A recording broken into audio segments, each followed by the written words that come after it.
Welcome back to another video. I'm Chris, and I'm thinking about starting a new series called Seeing Through Your Bullshit. We're seeing through the bullshit.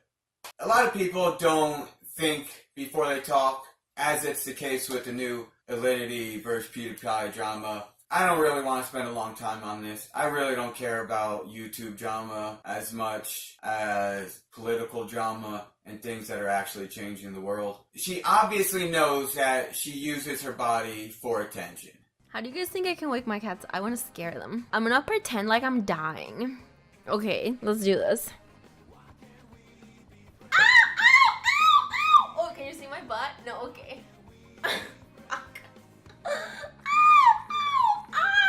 And then when people call her on it, she wants to blame everything else or anybody else. I want to separate that from what happened with me and PewDiePie. Girl streamers and calling them stupid Twitch thoughts where he doesn't know anything about them. There's no background information. Can you see my butt? No. There's no background information. Can you see my butt? No. The part with collab and everything, we'll just give it to her and say that wasn't totally her fault. You still are taking no responsibility. My problem with everything is people saying things without really knowing what they mean. Was me being angry. If you're going to take the time to say something, it's not other people's fault for getting mad if the only thing they're going by is what comes out of your mouth. That's not their fault, even if you misspoke. Everybody else in the world could only go by what you say. Seeing through the bullshit. Within the first couple minutes of meeting somebody, you could tell if they're going to be disingenuous. You could tell which side of the political spectrum they lean to. You could tell a lot of things if you just pay attention. Doesn't mean everything that comes out of their mouth is wrong. It doesn't mean that you shouldn't give them as long as you possibly can until you've had enough. These are things that at least let you know where they're coming from. People lie all the time. They try to trick you, they try to take advantage of you. She makes a whole video talking about that shouldn't be allowed. Content creators shouldn't be able to call girls whores or thoughts or any names like that based on their appearance. Everything should be allowed. If you're allowed to use your body to make stuff, and I'm not knocking you. If you want to use your body to make money, people are going to call you on it. And you claiming it's all about sexism, or it's all about, or all Callout's fault for the strike.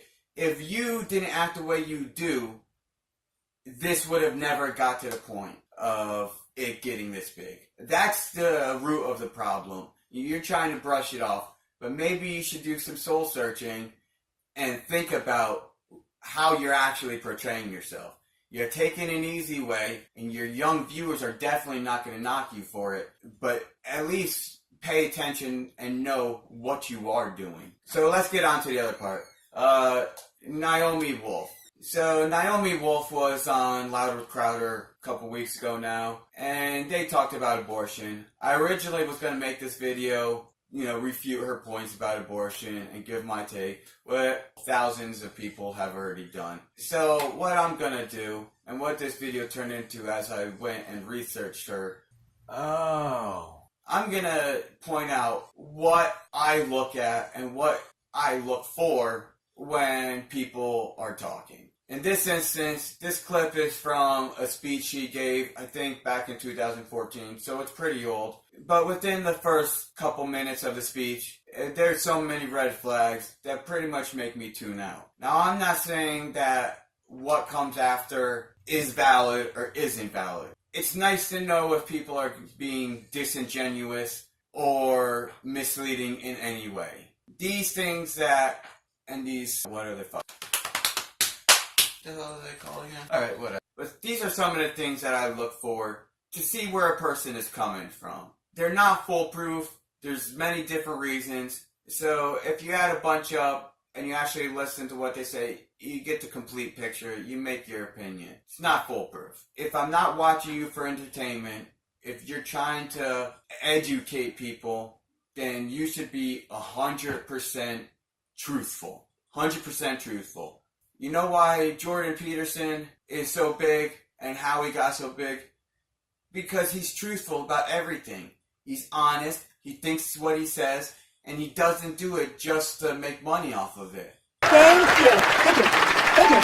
Thank you so much. Thank you so much. Thank you, Carl, for this incredible gathering. And I'm feeling so many feelings as standing here. First, can you all hear me without... Wonderful. Just her opening tells me it's gonna be a rough ride. I first want to just disclose that I feel incredibly starstruck to be here because, as I've been saying throughout the evening, I travel all over the country and now throughout the world talking about these issues, and people are in despair. We know that. But the only community I've seen or witnessed yet that is actually getting off their asses and doing something is this Liberty community right here.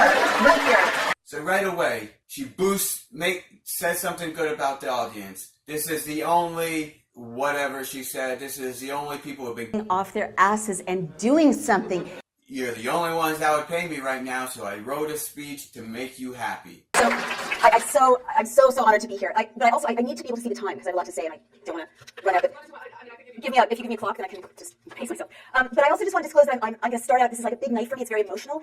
For a lot of reasons. Ever since I wrote the book, The End of America, in 2008, which was about the initial subversion of liberties in this country, the establishment of the police state under Bush, many people from across the political spectrum have been asking me to update this argument for the Obama era. And, as we all know, it's gotten so much worse since 2008. Many of you are familiar with The End of America, so I'm just going to touch briefly on what it has to say. It's basically an argument that says that every dictator, whether he or she is on the left or on the right, always uses 10 steps, takes 10 concrete actions in order to crush a democracy or close down a democracy movement. And that we were seeing those 10 steps in the United States beginning by 2008. But it's been kind of, I've kind of been like this for the last 5 years because actually telling the story of how much more serious it's become is so heartbreaking. That said, I'm in the one place where, the revolution in this country began with a handful of people exactly like you. She got so disappointed with the size of the applause. But she goes on. I'm not knocking her for that. It is a job, and you should be good at your job. I'm just knocking her for the insincerity, I don't know where that's going. Within the first couple minutes, she's buttering you up. You know her political leanings.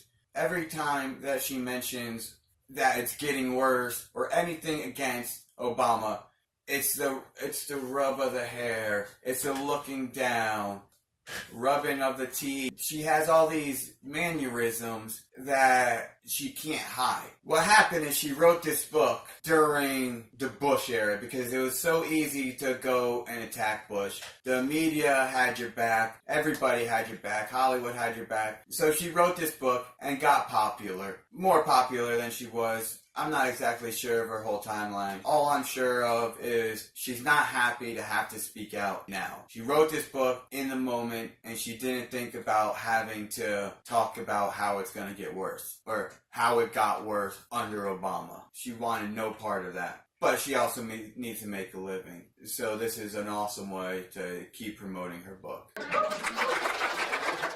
So I absolutely cannot despair. And I just want to tell you that for 5 years I've been saying, no, I'm not going to do it. I can't face it. It's too awful. But when I was asked by Liberty Forum to speak, I thought it was just so important that I had to. This is the first time I'm giving a speech. And it's to you because of the great love that I have for you and what you're doing. So here we are. So I wrote The End of America initially because I am the daughter of Holocaust survivors. And I became weirdly aware by 2008 that there were echoes that I could hear in what was going on historically around us. And I would see the Patriot Act or the establishment of Guantanamo, and I would hear this echo. They did this in Germany. They did this in Germany. And I would sort of check in with other adult children of Holocaust survivors, and they would confirm, yes, that's true. That's an exact parallel from Germany. And at that time, it was really only Holocaust survivors, children or Holocaust survivors who were saying, whoa, this is familiar. This doesn't go anywhere good. It was a very marginal thing to talk about in 2008. But I was intrigued and worried, and so I looked at some history. I looked at other times and places where a would-be dictator, again, whether on the left or on the right, because it doesn't matter, right? They all do the same awful things. When such a person wanted to... I can't watch any more of this video, because every time I watch it, holy shit. There's more and more that annoy me. She starts off by saying, I need to know what time, because I got a lot to say, and I whatever she says. You're spending all this time with bullshit. You're spending all this time not even getting to the speech that people came to see. Then she goes that I'm a daughter of Holocaust survivors. So within the first 5 minutes, you've literally plugged your book how many times and started You haven't said anything, and that's what's annoying. Why there's so many cuts in Alinity's video explaining what happened. When she's rolling around with her ass out on the ground, there's no cuts for a while with the fake trip, the fall, the ass, the cleavage. She knows what she's doing, but she wants to play the victim. Everybody wants to play the victim. Everybody wants to mislead, and it gets old. People need to be called on their bullshit. I don't understand why we even listen to these people. There's so many people. This person. Who else? This. I mean, there's so many people that don't even care about the facts, don't care about what's really going on, don't care about helping people get smarter. They play off the dumb and the weak, and it gets so annoying that's what first attracted me to Crowder. That's what first attracted me to Shapiro. Calling people out on their bullshit. We need to go back to saying less is more. It's not exactly what they're saying, it's how they're saying it. And this is what's really annoying about some of the people in the comments. You want to say that, people don't do research, or I personally don't do research. I only say what the fuck I believe. So if you're gonna come and try to prove me wrong, please, I welcome it. But don't think it's gonna be easy, because especially by the time I've got it on camera, I've thought out my ideas pretty well.